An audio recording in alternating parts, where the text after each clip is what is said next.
있어요. 네, 경기도도 보시면요. 대선 때는 푸른색이 짙었던 부분, 이번엔 색이 연해졌거나 붉게 변한 걸 보실 수가 있습니다. 네. 대선 이후에 80여일이 지났잖아요. 이 기간 동안 어떤 민심이 작동했는지 살펴보니까 특이하게 야당 심판론이 있었습니다.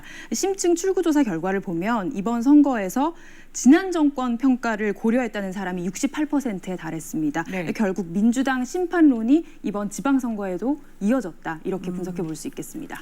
이 대선이 끝났는데도 이 과거의 정권 심판론이 여전히 작용했다? 이유가 뭡니까? 네, 민주당의 공천 전략이 대선 연장전을 만들었다는 비판이 나오고 있습니다. 네. 대선 패배에 책임이 있는 송영길 전 대표와 이재명 당시 후보가 사실 당내 여러 우려에도 불구하고 출마를 했고 또 선거 전면에 나섰잖아요. 대선에 지고도 반성하고 쇄신하는 모습이 보이지 않는다. 이런 민심의 회초리가 이번 선거에서 작동한 것으로 보입니다. 네. 또 이 선거 막판에 박지원 비대위원장이 쇄신 주장을 내놨는데 이것도 좀 너무 늦었다 이런 지적이 있었고 오히려 당내 분란을 더 일으켰다 이런 지적이 나왔습니다. 이런 악재들이 여러 가지로 겹치면서 사실 민주당의 지지세가 강한 3040 세대가 이번 선거에서 상대적으로 투표장에 덜 간 것도 패인의 하나로 분석됩니다. 그러니까 투표율이 좀 낮았더라고요. 네. 그럼 이제 선거 패배의 책임을 지고 민주당 비대위가 이제 모두 물러났어요. 그럼 어떻게 되는 겁니까? 네, 당내 인사들을 취재해 보면 앞으로 당이 더 어려워질 거다. 뭐 춘추 전국 시대가 도래할 거다. 이런 반응까지 나오고 있습니다. 네. 사실 지난해 4.7 재보선부터 대선 그리고 지방선거까지 연달아서 지금 선거를 패배한 거잖아요. 그래서 당연히 책임론이 분출될 수밖에 없는 상황이고요. 결국 8월 말 전당대회가 분수령이 될 수밖에 없는데 당권을 놓고 개파 간 경쟁이 불가피해 보입니다. 네. 사실 정치권 일각에서는 이런 것들 때문에 벌써 분당 이야기까지 나오고 있습니다. 이와는 달리 여당과 새 정부는 이제 탄력을 받게 됐죠.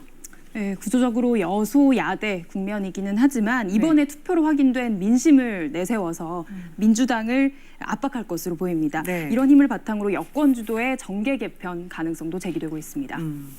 마지막으로 이 부분도 살펴보죠. 이번 선거에서 20대 남성과 여성의 지지 성향 분명히 나뉘었어요. 네, 출구조사를 보면 20대 이하 남성의 65.1%가 국민의힘 후보를 지지했고요.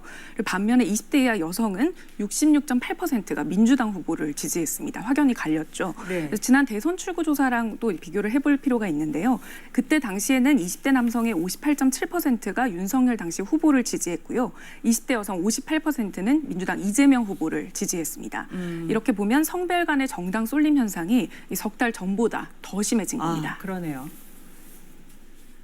서울시장 보면 조금 더 두드러지죠, 이런 표심이. 그렇습니다. 네. 서울시장 선거 보면 더 두드러졌습니다. 20대 남성 75.1%가 국민의힘 오세훈 후보를 지지하는 걸로 나타났고 네. 반대로 20대 여성은 67%가 송영길 후보 지지했습니다. 경기지사 선거는 남녀 후보의 대결이었잖아요. 네. 그런데도 20대 이하 남성은 66.3%가 국민의힘 김은혜 후보를 지지를 했고 정당 20대 이하 따라서? 네. 네. 20대 이하 여성은 66.4%가 민주당 김동연 후보를 지지를 했습니다. 30대에서도 비슷한 현상이 나타났습니다.